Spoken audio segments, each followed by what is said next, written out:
podcast PFN Cerita di Balik Layar. Bersama saya host magang, Raka Kakak Praditya, kembali membajak episode PFN kali ini. Dan saya senang banget, kali ini saya ditemani oleh wanita cantik. Sudah beberapa kali saya ditemani wanita cantik berarti ya.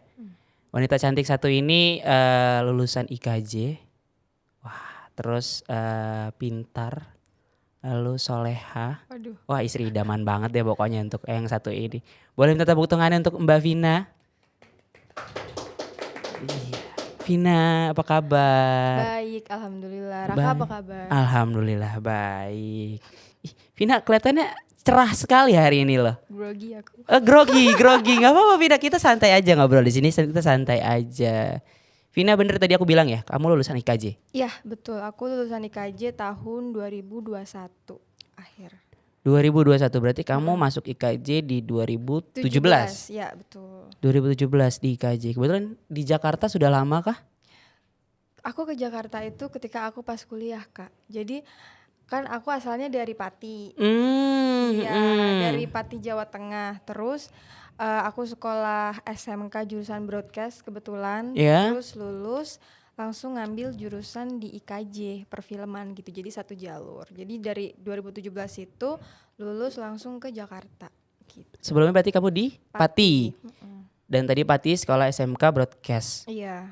Kenapa tiba-tiba ngambil broadcast SMK? Karena kan biasanya cewek biasanya maunya mungkin administrasi perkantoran atau farmasi gitu kan, banyak ya untuk yang wanita-wanita biasa kayak gitu.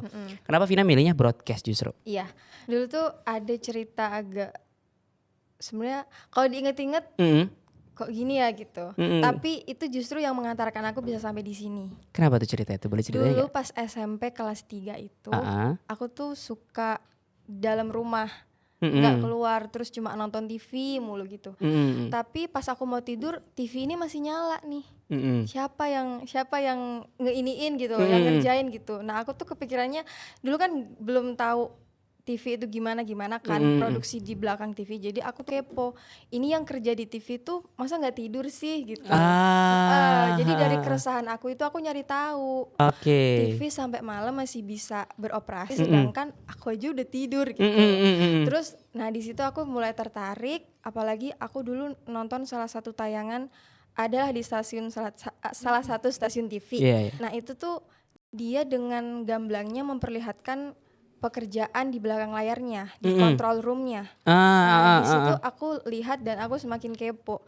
Ini kerjaan apa sih? Soalnya kan kalau di daerahku kan nggak ada yang kayak gitu kan. Iya. Paling kalau kerjaan di sana tuh kayak perawat, guru gitu kan.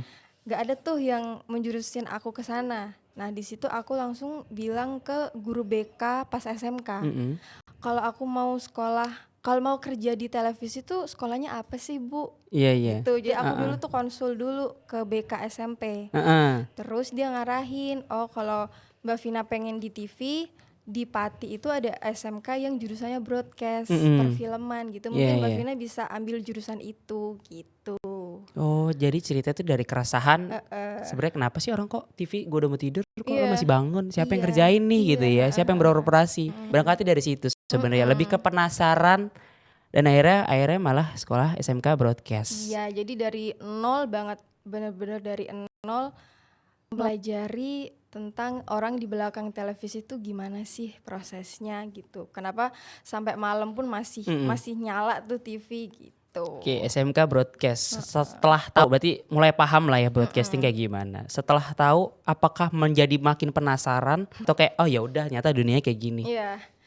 Jadi kan jurusanku broadcast.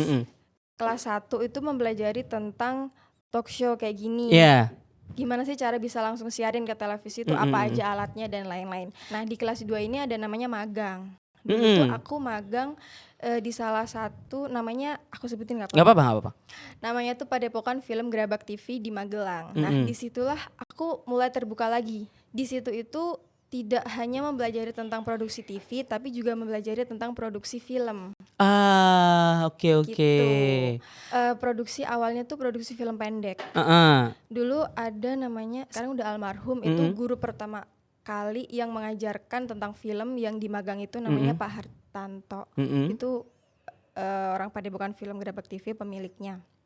Nah itu di situ aku semakin terbuka lagi. Ternyata ada juga produksi film ini proses-prosesnya beda lagi loh. Sama broadcast tadi. Iya betul, tahap-tahapnya tuh beda lagi loh, dan keseruan di dalamnya juga beda lagi gitu. Jadi di situ semakin semangat lagi, semakin penasaran lagi untuk terus ngelanjutin di perfilman ini gitu. Oke, berarti tadi setelah masuk dunia sudah tahu broadcast kayak gimana, lalu ternyata tiba-tiba dikasih sesuatu yang baru lagi nih. Iya betul. Produksi film. Jadi tertantang kembali untuk mempelajarinya. Iya betul. Jadi dari situ memutuskan akhirnya setelah selesai SMK lanjut di IKJ perfilman. Iya betul. Alasannya karena itu tadi berarti. Oke, di IKJ peminatannya apa? Peminatannya penulisan skenario. Penulisan skenario, script writing, benar ya? Iya. Wow, sangat-sangat. Kalau nggak tahu ya, kalau aku ngeliatnya tuh orang-orang scriptwriter tuh orang-orang yang penuh dengan ide, penuh dengan sastra. Aku ngeliatnya kayak gitu. Bener nggak sih? Ada teman-teman aku yang kayak suka baca buku banget, terus nonton film gitu. Tapi kalau aku lebih ke yang nonton film sih. Terus lebih kan setiap orang kan punya keresahan ya. Yeah. Punya keresahan di setiap momen yang kita alami itu pasti kita punya momen yang kita ingat-ingat gitu. Nah disitulah salah satu cara aku menciptakan ide itu dari keresahan yang aku rasain gitu. Berangkat dari keresahan untuk menjadi sebuah tulisan. Betul. Menjadi sebuah ide. Betul. Gitu. Jadi setiap semester tuh di sana ada tugas bikin film pendek. Nah itu dulu temanya pertama banget itu temanya cinta. Wah, agak berat ya kayaknya Iya, bahas cinta. tapi itu kan luas banget kan. Iya. Itu jadi kita bisa menuangkan keresahan kita di dalam ide yang kita mau produksi ke dalam film gitu. Oke, nah tapi sorry Vina, aku lupa tanya. Pas di IKJ kan tadi berangkatnya dari film karena suka, pas diajarin akhirnya suka, akhirnya masuk IKJ. Lalu kan saat IKJ sebelumnya belum ada peminatan dong, saya gitu ya. Akhirnya memilih si script writing. Ada apa aja sih sebenarnya? Ada sutradara, ada produser, script writing, editing, kameramen, sama tata artistik, sound juga ada. Nah dari sebanyak itu, kenapa Vina memilihnya adalah script writing? Nah itu tuh. Ada ketawa kecil gitu yang ada cerita nih pasti nih. Kenapa nih Vina nih? Dulu kan balik lagi kan, bekalku kan dari SMK tuh dulu. Nah aku suka dua, sutradara sama penulis skenario. Karena job desk itu tuh bisa menyalurkan apa keresahan kita buat diproduksi gitu. Iya. Nah, sepanjang semester 1 sampai semester 5 itu kan kita bisa mencoba seluruh job desk. Nah, aku berusaha mencari nyamannya di mana nih. Yang aman dan enggak yang memakan resiko tinggi, karena kan kalau kita udah salah milih peminatan gitu, itu bakalan berimbas ke belakangnya kan. Nah, jadi aku benar-benar mencari nyamannya di mana, aku enaknya di mana gitu. Jadi aku dan nilai-nilai yang bisa, maksudnya nilai kampus yang bisa istilahnya itu sebagai syarat untuk jadi mayor itu yang paling bagus nih apa nih gitu. Nah, itu penulisan skenario gitu. Oke, berangkatnya berarti tadi safe zone ya, maunya aman.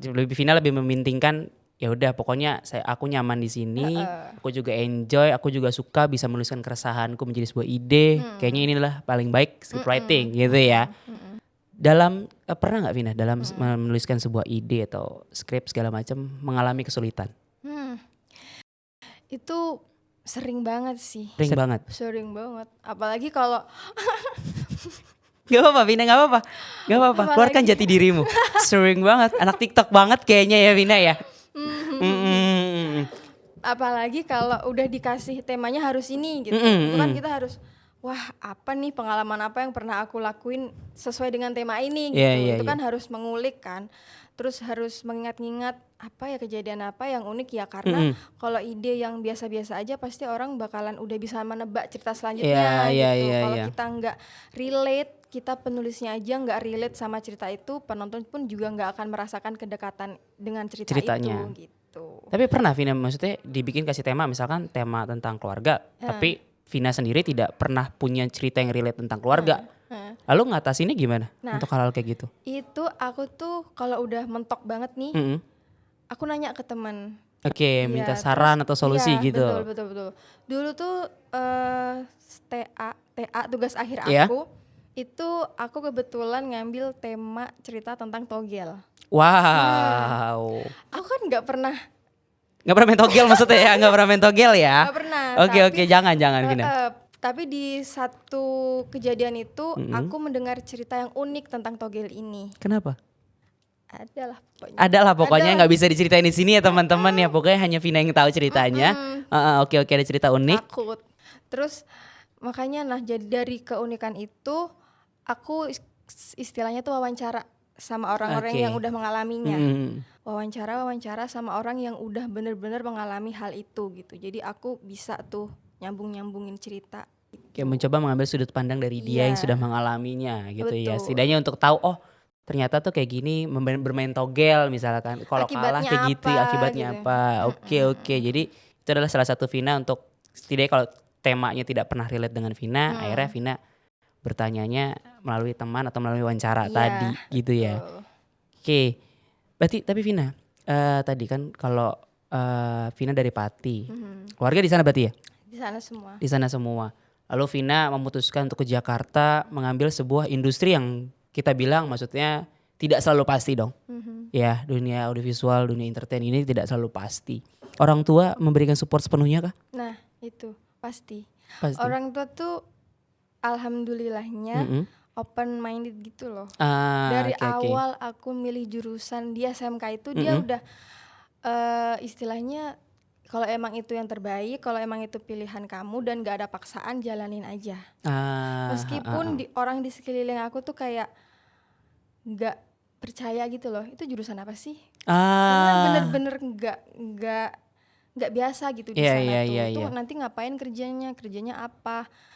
Kayak gitu-gitulah. Tapi orang tua aku sama sekali gak pernah mikir kayak gitu. Justru dia mikirnya gak apa-apa kalau suka dilakuin karena pasti nanti ada jalannya. Iya. Dan tadi akhirnya direstuin dan akhirnya bisa sampai sekarang gitu ya. Berarti kalau ke Pati masih sering pulang pergi berarti ya? Sering banget. Tiap libur berarti ya pulang pergi ya. Walaupun jauh ya Vina ya kayaknya ya. Jauh banget. Berapa jam sih dari sini Vina? Harusnya itu 9-an. 8. Kamu biasa naik bis? Naik Tayo ya kayaknya ya. Oke. Soalnya gak ada kereta di sana. Oh nggak ada, jadi harus terpaksa harus naik bis. Oke. Berarti Vina di sini nih dari tahun 2017 tadi ngekos. 2017. Dari Pati ngekos di Jakarta. Terkena culture shock nggak? Oh itu pasti. Pasti ya? Pasti. Banyak hal yang kayak ini apa nih gitu ya? Iya. Awalnya cuma kok gini gitu. Apalagi di KJ kan. Wah, oke. Itu sangat-sangat kaget tapi ya mau nggak mau kita harus menyesuaikan kan karena dimanapun kita berada kita harus menyesuaikan diri gitu. Tapi kan batas-batasnya kita sendiri yang bisa nentuin gitu. Oke, itu tadi Vina udah jelasin latar belakang Vina. Aku pengen tanya Vina yang sekarang. Vina di PVN sejak 2021 tadi? 2021 akhir. 2021. Vina ada di divisi apa Vina? Produksi. Di produksi. Job desk Vina tetap menulis juga, tetap apa ya? Iya. Tetap sebagai scriptwriter ya? Iya ada beberapa membantu juga dalam produksi, tapi sekarang juga ada beberapa juga membantu tentang marketing. Oh tentang marketing. Jadi oke. Jadi mempelajari apa yang bisa dipelajari lah. Oke, selagi masih muda apa aja bolehlah kita jalani ya selagi bisa belajar dan segala macam ya. Oke. Sudah dari tahun 2000 berarti 2000 berapa? Dari SMK, kuliah, lalu sekarang kerja juga di bagian audiovisual. Merasa pernah jenuh nggak? Pasti. Ketawanya kok gitu ya, agak sas ya ketawanya ya. Pasti. Pasti pernah merasa jenuh karena tapi kalau diingat-ingat lagi kan ini yang aku mau. Balik lagi ke tadi ya. Iya, kan ini pilihan pertama aku. Nggak ada yang maksa, nggak ada yang nyaranin, kan ini yang emang udah aku pengenin gitu. Dan sekarang udah kejadian. Jadi ya dinikmati aja. Kok aku sedih dengernya Vina ya? Vina ya? Oke. Jenuh pasti pernah jenuh. Pasti. Lalu cara ngatasin jenuhnya biasa gimana sih Vina? Apakah liburan, healing kemana gitu misalkan? Halah. Biasanya ngatasin healingnya. Ngatasin jenuhnya gimana? Ya, biasanya berhealing. Berhealing. Vina paling suka apa sih? Kemana? Atau lebih suka di kamar aja tidur? Atau justru lebih senangnya keluar cari liburan di luar? Jujur aku suka tidur. Jadi kamu suka tidur ya? Oh. Jadi Sabtu Minggu pasti kalau nggak ada kegiatan pasti aku tidur. Lebih milih untuk istirahat. Iya betul. Kalau emang libur panjang lebih baik aku pulang ke rumah ketemu sama keluarga, karena salah satu yang membangkitkan semangat aku lagi yaitu ketemu keluarga. Aduh, Vina ini anaknya family person banget ya guys, kelihatan ya gitu ya. Sangat dekat dengan keluarga. Ya. Sudah umur berapa Vina? Sorry. 23 tahun. Sudah 23 tahun Mbak Vina. Sudah memiliki pasangan? Belum. Wah, belum. Jawabannya agak sangat-sangat gimana gitu ya. Wah, belum gitu. Kenapa? Masih mau fokus sama karir kah? Sebenarnya kan. Kenapa nih? Wah, ketawa, Vinanya ketawa. Enggak kok, kalau ada, maksudnya kalau sudah jodohnya nggak apa-apa ya. Kalau ada jodohnya langsung mau nggak apa-apa untuk serius gitu misalkan. Tidak menunda. Iya. Tapi kalau sekarang ya udah jalanin dulu aja. Gitu. Oke tuh Mbak Vina. Tuh teman-teman mungkin ada yang tertarik sama Mbak Vina, penasaran dengan Mbak Vina, boleh nanti dicari-cari aja Instagramnya Vina ya nanti ya. Langsung. Oh, tuh sukanya yang catat Mbak Vina katanya. Oke, Vina sudah lama tadi sudah sering kerja di audiovisual bidang ini. Lalu sudah sering kali merasa jenuh. Aku pengen tanya dong, suka dan dukanya berada di industri ini, dan suka dan dukanya juga bekerja di PFN terutama. Lebih banyak sukanya sih Kak. Karena ya itu tadi, kembali lagi apa yang aku ingin sekarang udah ada di depan aku, yang udah aku lakuin sekarang gitu. Jadi itu istilahnya alhamdulillah banget gitu, karena nggak semua orang yang dipinginin itu bisa tercapai kan. Nah sekarang aku istilahnya dikasih dan udah tercapai gitu. Gimana caranya untuk aku terus untuk melanjutkannya dan tidak mengecewakan orang-orang yang udah dukung aku lah istilahnya. Kalau dukanya itu, duka tuh hanya sekejap aja gitu loh. Kalau ada masalah ya udah di situ aja, nggak usah dibawa sampai akhir pekerjaan. Iya, nggak usah berkelanjutan gitu ya. Iya betul. Kalau berantem di kerjaan ya udah di situ aja, jangan dibawa kemana-mana, karena udah terbiasa kayak gitu tuh udah dari SMK kan. Kalau kita berantem di produksi ya secara profesional aja gitu, nggak yang baper sampai akhir produksi. Sampai secara personal gitu keselnya enggak ya. Ya itu kita profesional gitu ya. Kalau senangnya juga kan sering produksi film ataupun yang lain. Nah itu bisa bertemu dengan mungkin artis atau iya benar, curi-curi kesempatan. Artis kesukaan Vina siapa sih? Idolanya? Sampai sekarang masih tetap Iqbal. Sudah pernah syuting bareng Mas Iqbal? Belum ya. Semoga nanti bisa syuting bareng Iqbal ya. Ya, sekalian nanti bisa foto bareng dan segala macam. Ketawa Vinanya dong jadinya. Oke, itu suka dan dukanya Vina kerja di PFN. PFN dari 2021 langsung sebagai karyawan kah atau tidak? Enggak. Awalnya tuh magang. Oke, banyak ya dari episode kita ini banyak yang awal dari magang. Dari magang di PFN, itu taunya PFN, memang Vina tahu PFN dari lama atau pas magang aja mau cari-cari magang, oh ternyata ada PFN gitu. Baru. Ini juga agak lucu sih. Dulu pas kuliah itu kan ada kuliah apa sih? Mata kuliah stase magang. Dulu tuh ada 2 pilihan kalau untuk produksi, ada A sama PFN. Aku milih A. Udah diterima tapi Covid. Jadi aku udah tahu PFN itu dari kuliah, udah dari pas magang itu, tapi aku nggak milih PFN tapi milih yang A ini gitu. Nah habis tase, TA, tugas akhir, lulus, terus aku di calling sama teman aku yang udah di PFN. Jadi dibawa sama teman sebenarnya ke PFN ya? Iya gitu. Karena ya itu relasi kampus juga sih. Pentingnya relasi sih itu ya, untuk dalam hal bekerja pentingnya relasi tadi. Gitu. Oke. Mungkin Vina kenapa nggak memilih PFN, karena mungkin dulu PFN sempat mati suri kan ya, kita PFN ya. Mungkin ya kabar-kabar burung sudah bertebaran di sana tentang PFN, yang kayak ngapain nih PFN, nggak ada apa-apa gitu-gitu ya. Dulu soalnya pilihannya kalau di PFN itu lebih ke produksi, sedangkan yang di perusahaan A ini lebih ke scriptwriter. Lebih fokus lagi sama kamunya jadinya gitu. Makanya orang-orang scriptwriter ini milih perusahaan si A ini gitu. Oke, berarti sudah bekerja hampir mau 2 tahun Vina ya di PFN ya? Kurang lebih 2 tahun. Lingkungan kerja di PFN gimana Vina? Menyenangkan kah? Asik ya, asyik katanya Vina. Banyak yang muda-muda juga gitu ya. Lalu juga banyak senior-senior yang membantu ya. Banyak banget istilahnya pelajaran baru yang didapetin. Kayak kalau mau belajar tuh di sini tempatnya. Tuh denger teman-teman. Kalau mau belajar tuh di PFN tempatnya. Iya. Bener gitu ya. Banyak memberikan kesempatan sama orang-orang baru gitu. Jadi kalau di kuliahan kan istilahnya kayak teori, praktek ya, syuting dan lain-lain. Tapi kalau di sini lebih ke teorinya ada, prakteknya ada, dan yang berurusan dengan perusahaan juga ada. Jadi sama seperti kuliah, tapi lebih bahkan bisa sampai tahap tadi ya, bertemu dengan perusahaan-perusahaan tadi. Gitu. Oke. Melihat Vina kan mungkin sudah tahu PFN sudah mati suri lah kita bilangnya gitu ya. Semua tahu. Dan melihat perkembangan PFN sekarang, kebetulan Vina juga terlibat dalam proses perkembangan ini, perubahan ini. Gimana rasanya Vina melihat perkembangan ini?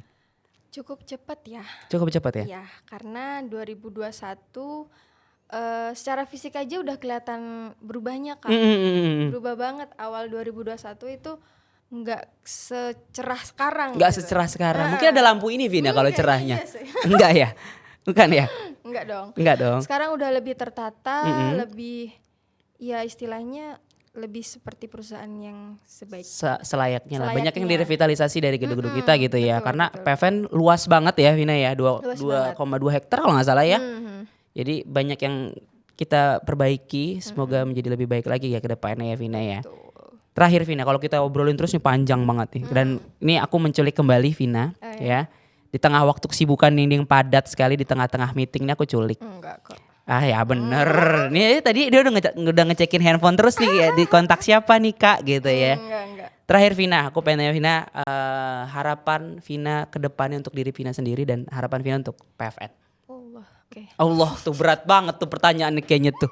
Iya, harapan untuk diri sendiri pasti tetap terus belajar ya. Karena belajar kan nggak ada habisnya ya. Dimanapun tempat nanti aku ditempatkan gitu, harus terus tetap belajar. Terus kalau harapan untuk PFN, semoga PFN ini bisa melaju lebih kencang lagi. Wih kereta nih gue lihat. Sesuai dengan visi misinya kan bisa langsung tercapai gitu menjadi loh. great again ya harapannya again. Gitu. Oke, itu dia teman-teman cerita Mbak Vina yang sangat-sangat lucu ya. Banyak cerita-cerita uniknya, banyak cerita serunya juga dari Mbak Vina. Terima kasih Vina atas kesempatannya untuk mau datang ke sini. Sekali lagi aku ucapin makasih banyak di tengah waktu sibuknya. Itu dia teman-teman keseruan kita ngobrol sama Vina, seorang scriptwriter yang sudah tertarik dari dunia audiovisual dari SMK, broadcasting, lalu kuliah di IKJ, ngambilnya juga fokusnya majornya adalah scriptwriter, lalu bekerja di PFN juga tetap menjadi scriptwriter. Gimana cara dia tadi ngatasin jenuh, suka dukanya apa, banyak banget. Untuk teman-teman jangan lupa untuk komen, like, subscribe channel YouTube PFN. Jangan lupa juga follow semua sosial media PFN, ada di bawah sini semua. Kita ketemu kembali nanti di episode selanjutnya dengan bintang tamu yang seru, yang punya cerita menarik. Dan jangan lupa untuk selalu saksikan episode-episode terbaru.